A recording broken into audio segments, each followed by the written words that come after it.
믿음이 좋은 크리스찬 농부였고요. B라는 농부는 불신자 농부였습니다. A라는 농부가 자기 밭에 가서 선포합니다. 온 우주를 창조하신 하나님, 하나님의 능력은 무한해서 제가 아무것도 하지 않아도 하나님 제 밭을 축복해 주셔서 많은 열매를 해주실 것을 믿습니다. 이런 믿음의 고백을 하는 농부였어요. B라는 농부는 불신자입니다. 하나님을 찬양하지도 기도를 하지도 않습니다. 다만 묵묵히 열심히 밭을 갈굽니다. 그리고 씨를 뿌립니다. 그리고 이제 발화가 돼서 씨앗이 싹이 나왔을 때는 잡초를 뽑고 물을 주고 열심히 밭을 가꿉니다. 추수하는 가을이 되었습니다. 하나님은 어느 농부의 밭에 풍성한 수확을 허락하실까요? 네? 일부 예배 때는 자신 있게 누가 뭐라고 얘기하시더라고요. 제가 이 똑같은 질문을 인도의 목사님들 모아놓고 한번 해봤습니다. 그때 인도 목사님들은요 50대 50%는 A의 손을 들더라고요. 50%는 B의 손을 들더라고요. 얼마나 믿음이 좋은지 아무것도 하지 않아도 기도만 해도 밭에 풍성한 수확을 주겠다고 믿는 목사님 인도에는요 50%나 계십니다. 요한 웨슬레, 감리교회를 창시한 유명한 요한 웨슬레 목사님이 이렇게 얘기합니다. 이런 사람들, A와 같은 사람을 일컬어서 광신자다. 뭐라고 정의했냐면요, 바람직한 목적은 있으나 합당한 수단을 사용하지 않는 사람이라고 정의를 했습니다. 농부의 바람직한 목적은 무엇이죠? 수확이죠. 추수 때 풍성한 수확입니다. 그러면 합당한 수단은 무엇이죠? 밭을 갈고 씨앗을 뿌리고 잡초를 뽑고 물을 주는 것. 그것은 하나님께서 이미 우리에게 하라고 허락하신 우리의 책임의 몫으로 돌려주신 그 부분이죠. 그래서 합당한 수단을 하지 않고 바람직한 목적인 풍성한 수확을 기대하는 것은 바로 광신도다. 이게 광자가 미칠 광자인지는 모르겠습니다. 저도 정상적인 믿음이 아니라는 것이죠. 성경적인 믿음이 아니라는 것입니다. 그래서 하나님께서 사람을 만드시고 첫 번째 하신 명령이 뭐지요? 땅을 다스리고 정복해라 라고 명령하셨습니다.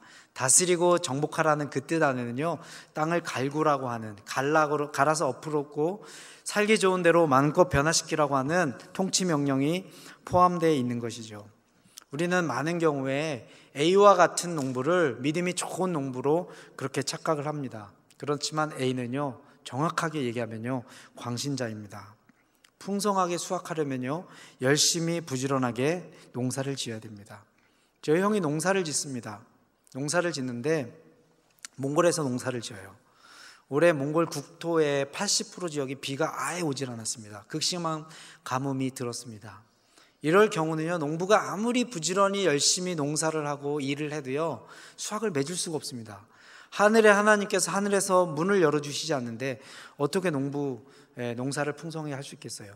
우리 그 물난리 난 거 보셨죠? 우리가 아무리 열심히고 비지시래도요, 이 폭우가 와가지고 그냥 다 떠내려가면요, 우리가 어떻게 핸들할 수 없는 영역이 있습니다. 자, 여기서 하나님께서 우리에게 알려주시는 진리는 간단합니다. 우리가 해야 될 목, 우리의 책임, 그리고 하나님의 은혜. 우리의 책임과 하나님의 은혜가 합쳐졌을 때 하나님께서 우리 삶에 많은 열매를 맺게 해주시는 것입니다. 자, 이런 맥락에서 보면은 우리 삶을 한번 점검해 볼 필요들이 있는 영역들이 있죠.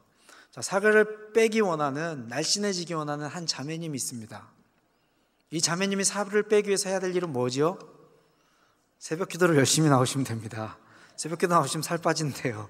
맞습니까? 가면 또 자잖아요. 피곤해서.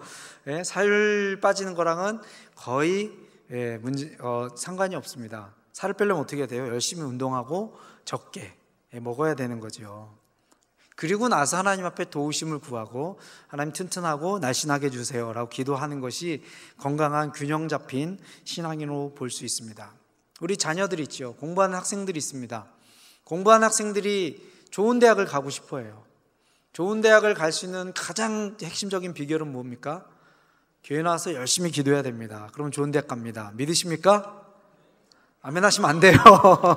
네, 우리가 아멘 하고 그렇게만 했을 때, 우리의 책임을 하지 않았을 때 바로 요한 웨슬레가 얘기한 광신자가 되는 거예요.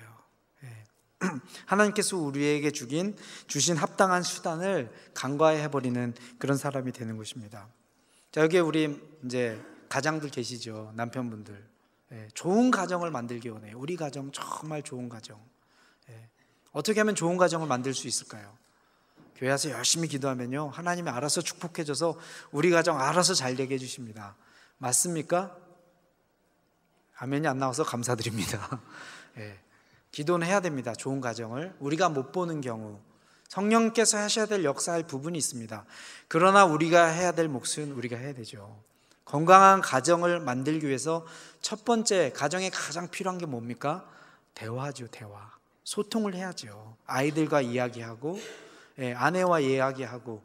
대화가 많아서 수다를 많이 떨어서 부장력 있는 가족은 거의 보질 못했습니다. 그런데 대부분의 오해와 갈등이 어디서 생겨나요? 대화하지 않는 곳에서, 소통하지 않는 곳에서 생겨납니다. 우리 삶에 너무나도 중요한 영역들이 있습니다. 한 번쯤 짚어볼 필요가 있죠. 그러면 어떻게 하나님 기뻐하시는, 우리가 생각하는 내가 좋아하는 교회 말고 하나님 기뻐하시는, 하나님께 영광이 될 수 있는 교회는 어떻게 만들 수 있을까요? 이런 질문 좀 한번 해볼 수 있겠죠. 우리 삶에는 한 번쯤은 질문해야 될, 점검해야 될 중요한 주제들이 있습니다. 예수님께서 오늘 우리가 읽은 마태복음의 13장에 주제를 하나 끄집어내셨어요. 그 주제는 바로 하나님의 나라입니다. 여러분, 여기 미국 시민권자들 많죠. 그렇죠? 미국의 운명과 여러분의 삶은 전혀 상관없는 것이 아닙니다. 우리 모두는 다 하나님 나라의 백성입니다. 우리의 모든 성도들의 운명은요, 하나님 나라 안에 있고 그 나라를 향해서 점진적으로 완성되어지는, 마지막 때 완전하게 완성될 하나님 나라를 향해서 가고 있습니다. 예수님께서 하나님 나라라고 하는 주제를 끄집어내셨어요. 그리고 어떻게 하나님 나라가 시작되는지에 대해서, 하나님 나라를 전체적으로 우리 인간에게 그 복잡하고 심오한 하나님 나라의 비밀들을 최고로 중요한 몇 가지를 알려주셨습니다. 그 시작 첫 부분이 바로 이 우리가 읽었던 본문입니다. 하나님 나라는 과연 어떻게 시작되는가에 대한 예수님의 말씀이에요. 비유로 말씀하셨습니다. 비유를 해석하는 중요한 성경의 원리가 하나가 있습니다. 그건 뭐냐면요, 예수님의 모든 비유는, 한 가지의 비유의 이야기는 한 가지 영적 진리를 담고 있다는 것입니다. 우리가 읽은 이 비유의 이야기는요, 예수님께서 많은 것들, 첫 번째, 두 번째, 세 번째 이렇게 나열할 수 있는 많은 이야기를 하시는 것이 아니고요, 지금 예수님은 딱 한 가지 영적 진리를 우리들에게 알려주시기 위해서 이 비유를 통해서 우리에게 지금 말씀하고 계시는 것입니다. 여기에 보면은 네 종류의 마음밭이 나옵니다. 예수님은 사람을 네 가지로 분류하신 것 같아요. 넓게는, 좁게는 결국은 두 가지로 분류하셨습니다. 사람의 외모로 분류하지 않으셨어요. 무엇으로 분류하셨냐면 마음밭의 상태로 예수님은 분류하셨습니다. 내면의 세계를 보고 그 마음밭의 상태가 어떤지로 따라서 사람의 등급을 나누셨습니다. 첫 번째는 길가밭이 나옵니다. 아예 씨가 안 먹히는 사람이에요. 마음이 딱딱해져가지고 하나님의 말씀이 도저히 침투해 갈 수 없는 상황에 이른 사람들이죠. 예수님을 대적하거나 아예 하나님 말씀에 이 귀를 딱 닫은 사람들입니다. 씨가 아예 안 먹히기 때문에 열매를 맺을 가능성이 도저히 없는 사람입니다. 두 번째는 돌밭이 나옵니다. 예수님 당시에 팔레스타인 지역에 이 밭은요, 돌멩이가 많은 그런 밭이 아니고 큰 암석 같은 바위가 있어서 그 위에 흙으로 얇게 덮인 그런 밭이 많았다고 합니다. 그래서 씨앗이 떨어졌을 때 뿌리가 내리지만 결국은 암석 같은 큰 바위에 가로막혀서 더 이상 이 식물이 자라지 못하는 그런 것이죠. 말씀을 듣고 즉시 기쁨으로 받으나 환난이나 박해로 일었을 때 곧 넘어지는 자라고 예수님께서 설명을 하셨습니다. 말씀을 받아요. 이 사람은 길가밭은 아예 받지도 않는데 받고 기쁨으로 받습니다. 뿌리도 내리는데요, 더 이상 뿌리가 내릴 수 없습니다. 왜냐하면 환난이나 박해, 방해되는 세력이 나타났을 때 바위를 뚫지 못하기 때문에 그렇습니다. 세 번째는 가시떨기밭이 나옵니다. 말씀을 듣는 사람이죠. 이 사람도 뿌리도 내립니다. 뿌리도 어느 정도 깊숙이 내리는데요, 주변에 뭐가 있냐면은 가시떨기가 있어요.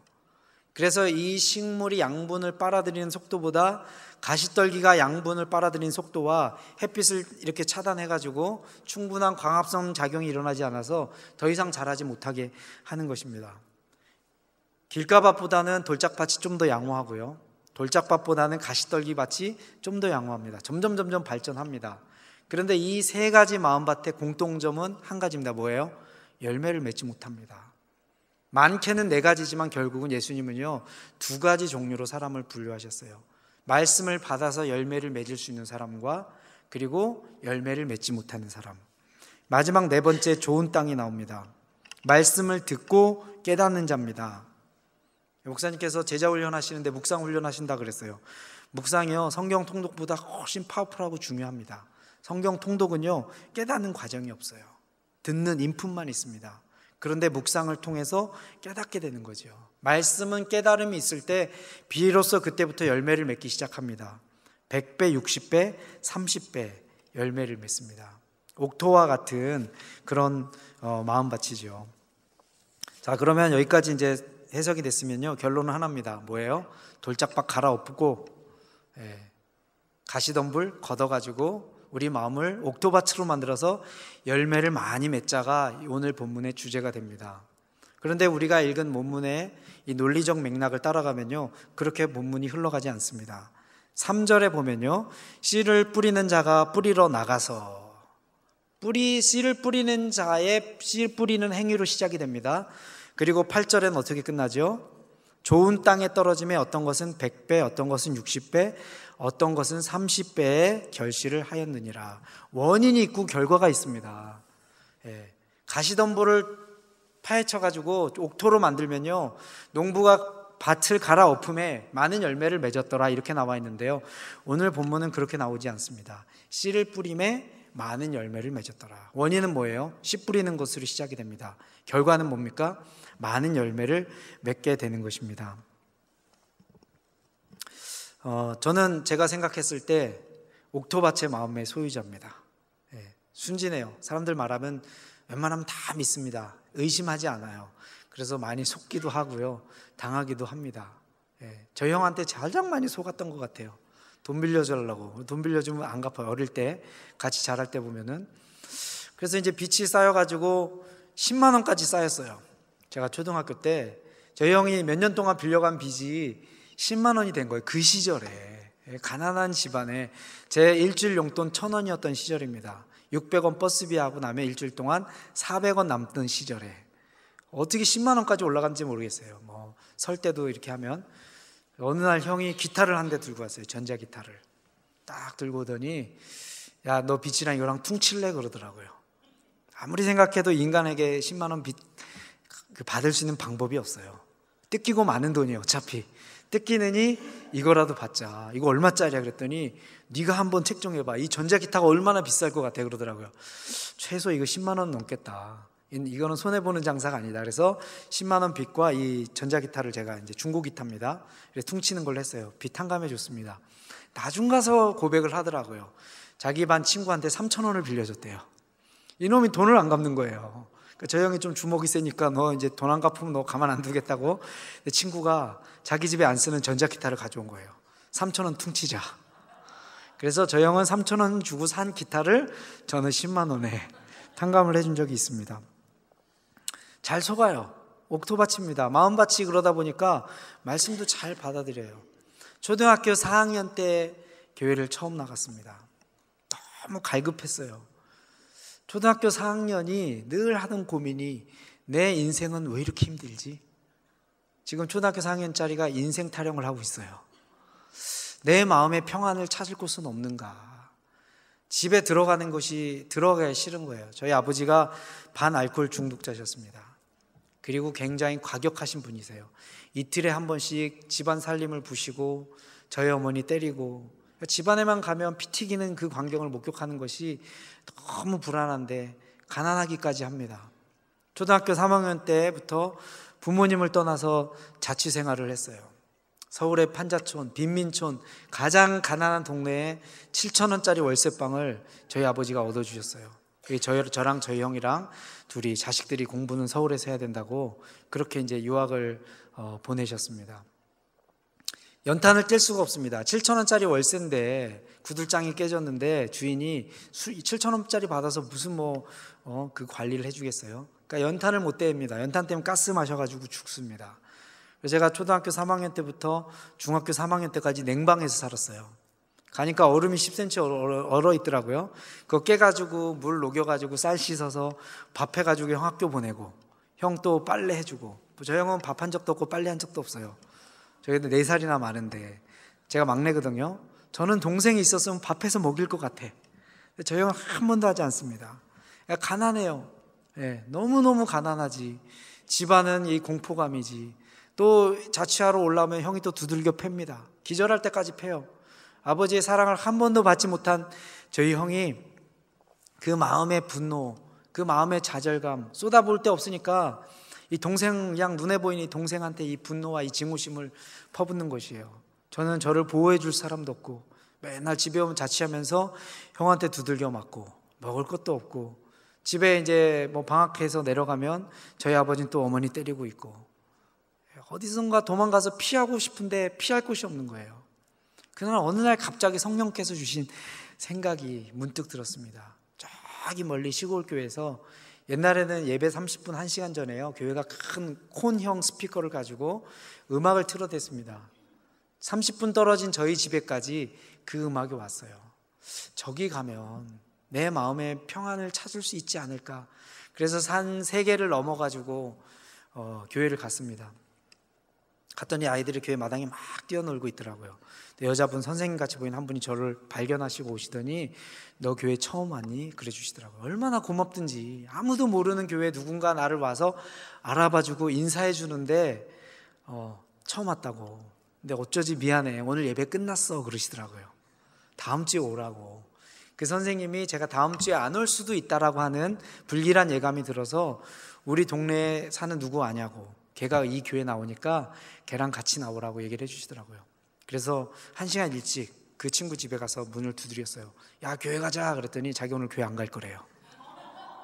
자기 오늘 교회 안 가려고 마음하고, 그 시간이 어린이 만화 나오는 시간이거든요. 오늘 만화를 볼 거래요. 그래서 오늘만 날 데려달라고. 안 가겠대요. 그래서 제가 협박을 했죠. 너 안 가면 죽인다고 제가. 그랬더니 투덜투덜 대면서 그 친구가 나왔습니다. 저를 교회로 데려갔어요. 주일학교 어린이 예배입니다.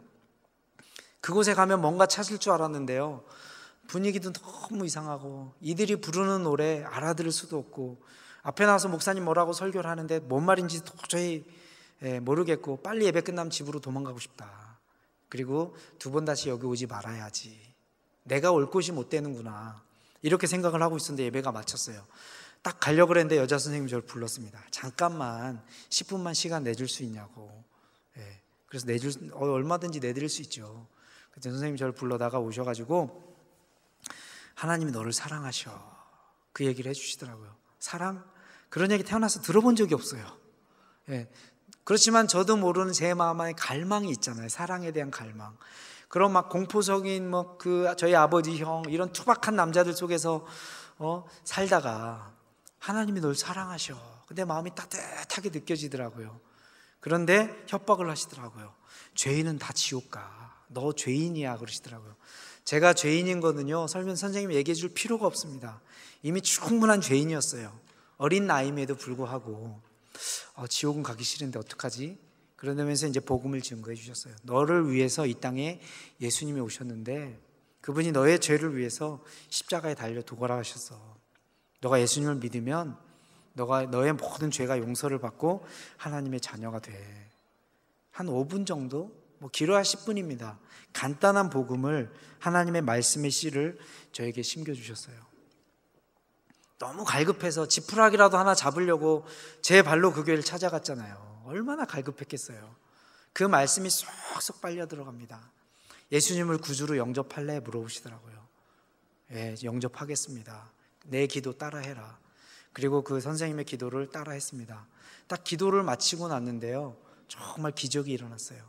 제 마음이 늘 불안했습니다. 뭘 해도 불안하고요, 잠을 자도 불안하고. 왜 안 불안하겠어요? 그런데 한 번도 경험하지 못한 하나님의 엄청난 평안이 제 마음을 싹 이제 메워 싸우기 시작하는 거예요. 제가 느낄 정도로 그런 평안이 찾아오기 시작하는 거예요. 아, 여기 뭐가 있구나. 하나님 살아 계시는구나. 그러면서 그분의 사랑이 저를 꽉 이제 안아주기 시작하셨습니다. 그러면서 그날 제가 마음을 먹었죠.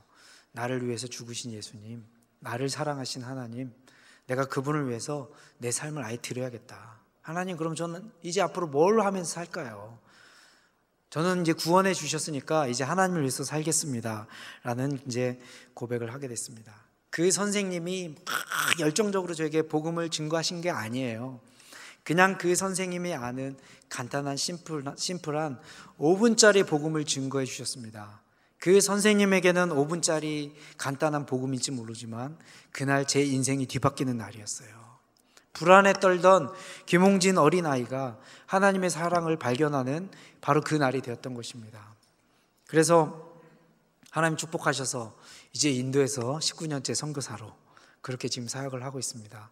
얼마나 많은 하나님께서 저의 순종하는 또 사역을 통해서 얼마나 많은 사람들이 주님 앞에 돌아오는 통로로 사용하셨는지 모르겠습니다.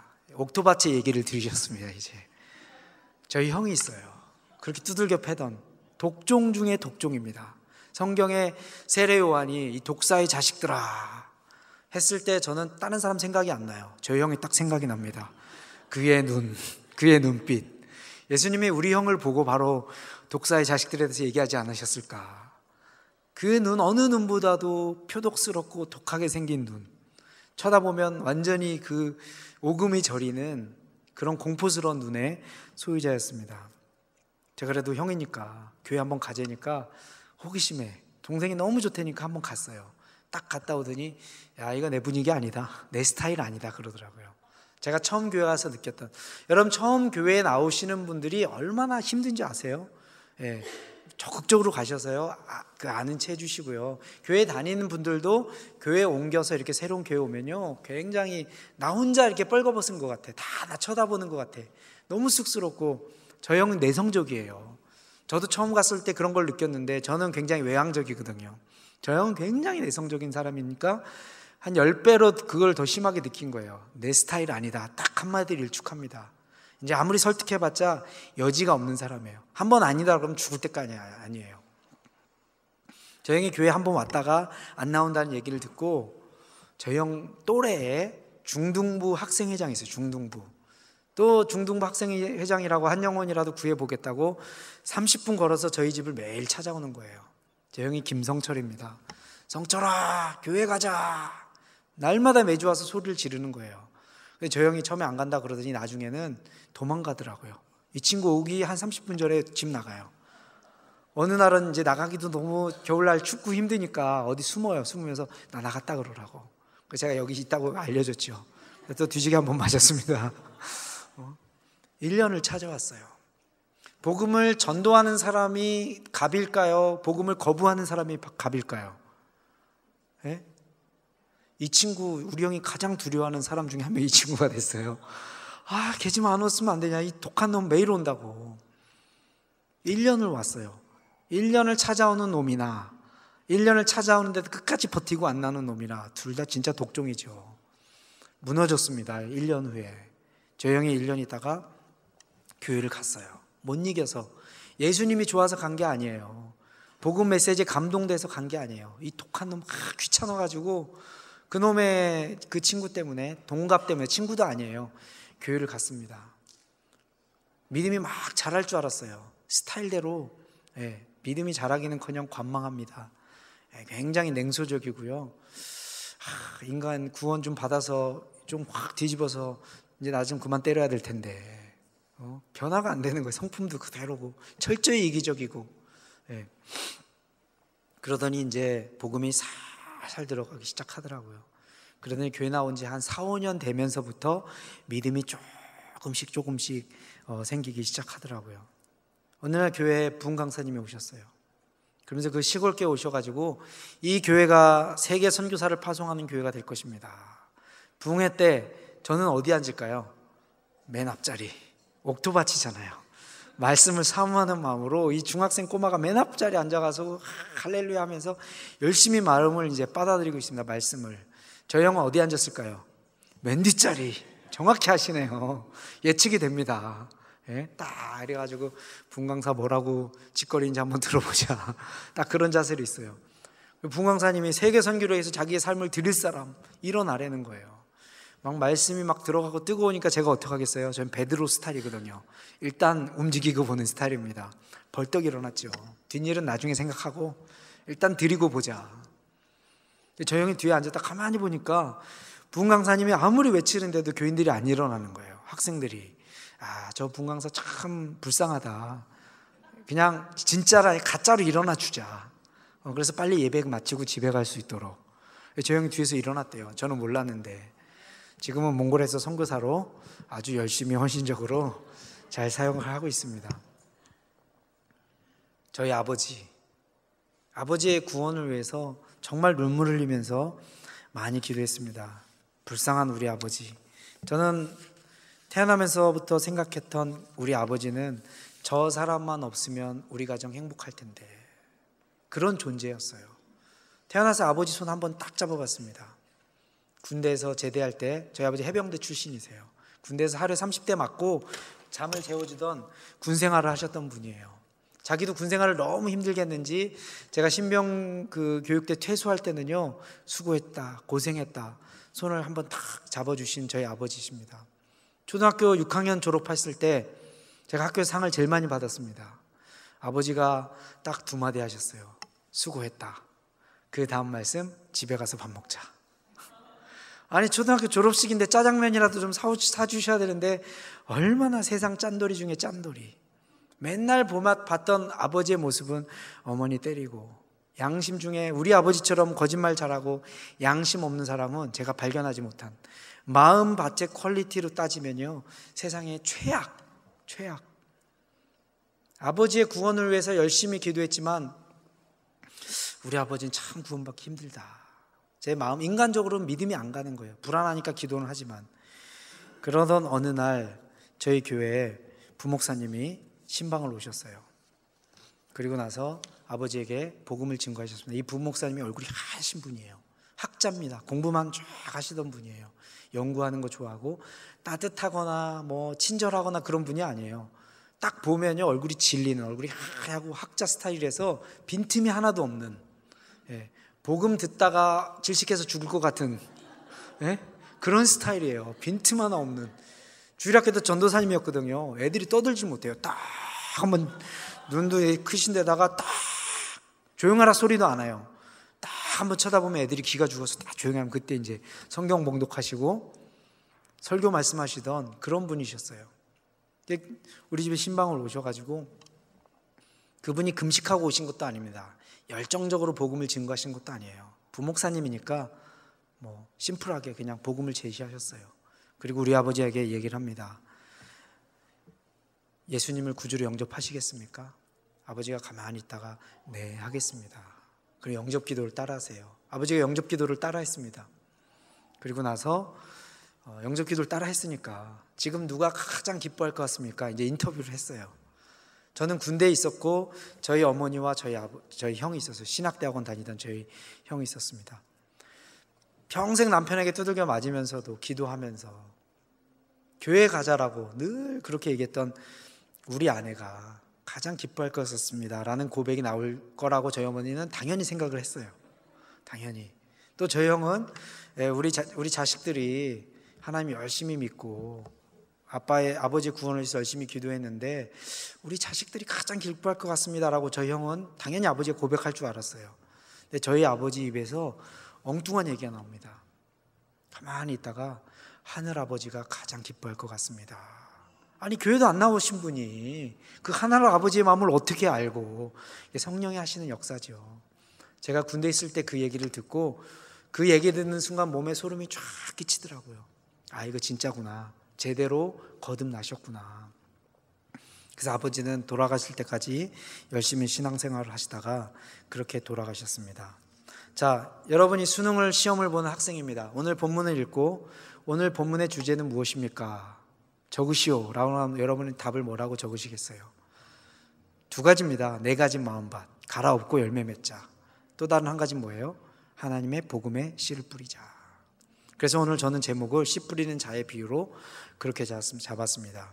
씨를 뿌리는 자가 뿌리러 나가서 예수님께 제자들에게 말씀하신 거예요. 하나님 나라는 어떻게 시작되고 확장되냐면 하나님의 말씀을 씨앗을 뿌리는 것으로 말미암아 시작된다. 하나님 나라의 본질을 얘기하신 거예요. 예수님 당신이 이 땅에 오셔서 복음의 씨를 뿌리신 분이십니다. 선포하셨잖아요. 그 선포하신 예수님의 말씀의 기반 위에 오늘 우리가 서 있는 것이죠. 예수님의 뒤를 이어서 이제 하나님의 복음을 씨를 뿌릴 그 제자들 향해서 얘들아, 너희들이 하나님 나라를 확장하기 위한 일꾼으로 부르심을 받았는데 하나님 나라의 본질은 무엇이냐면 딴 거 아니다. 말씀의 씨를 뿌릴 때 하나님 나라는 확장되는데 그 씨가 덜어는 길가밭에 떨어질 거다. 씨도 안 먹히는 사람들이 있을 거다. 덜어는 돌짝밭에도 떨어질 거야. 열매를 기쁨으로 받아서 열매가 맺는 것 같지만 결국은 열매 맺지 못하는 돌짝밭에도 떨어질 거야. 덜어는 가시덤불에도 떨어질 거야. 가시떨기에 기운이 많아서 세상의 염려와 재물의 욕심 때문에 결국은 열매를 맺지 못하는 사람들을 만나게 될 것이다. 그렇지만 너희가 뿌리는 말씀의 씨앗 중에 옥토밭도 만나게 되는데 100배, 60배, 30배의 결실을 맺게 될 건데 길가밭, 돌짝밭, 가시덤불에 뿌리져서 손해본 거 한 방에 다 회복된다. 걱정하지 마라. 예수님이 지금 그 말씀을 하시는 거예요. 핵심은 무엇이에요? 하나님 나라는 우리가 말씀을 뿌릴 때 비로소 시작되고 확장되는 것입니다. 하나님 나라에 있어서 본질은 무엇이냐면요, 하나님의 말씀이에요. 저는 감히 그런 얘기를 하고 싶어요. 쓸데없는 거 다 걷어치우세요. 오늘날 교회가 왜 이렇게 쓸데없는 것까지 많이 하니라고 바빠서 정신없어서 가장 본질적인 교회가 해야 될 하나님 말씀의 뿌리를 내리는 일, 말씀을 배우고 묵상하고 적용하고 가르치는 일, 이거는 목사들의 본분이 아니고요, 우리 모든 성도님들의 여러분의 신앙생활의 핵심이 되어야 되는 것입니다. 성가대로, 찬양팀으로, 주방봉사로, 주차관리로 여러분이 많은 봉사를 하시면서 교회를 섬기셔도 됩니다. 그런데 이거는 빠지면 안 됩니다. 뭐예요? 말씀을 배우는 것. 배우면요, 가르칠 기회는 하나님께서 우리가 열매가 자라나면요, 그 열매는 숨길 수가 없는 것이에요. 당연히 다른 사람에게 전할 수 있는 기회를 우리에게 주시는 것입니다. 이 교회의 핵심적인 사역은요, 말씀 사역이 되어야 됩니다. 여러분 성도님들의 신앙생활의 핵심은요, 말씀을 읽고 묵상하고 적용하고 가르치는 것, 그것을 통해서 하나님 나라가 확장되는 것입니다. 여러분 마음속에 임하지 않는 하나님 나라는 결코 외부적으로 건설되지 않습니다. 반드시 우리 마음에 열매 맺힌 그 열매가 이제 외부 세계로 열매 맺게 되는 것입니다. 저도 선교 사역을 합니다. 선교 사역을 하면 가장 많이 후원을 받고 각광받는 선교하는 분이 있어요. 어떤 분이세요? 고아원 사역, 구제 사역입니다.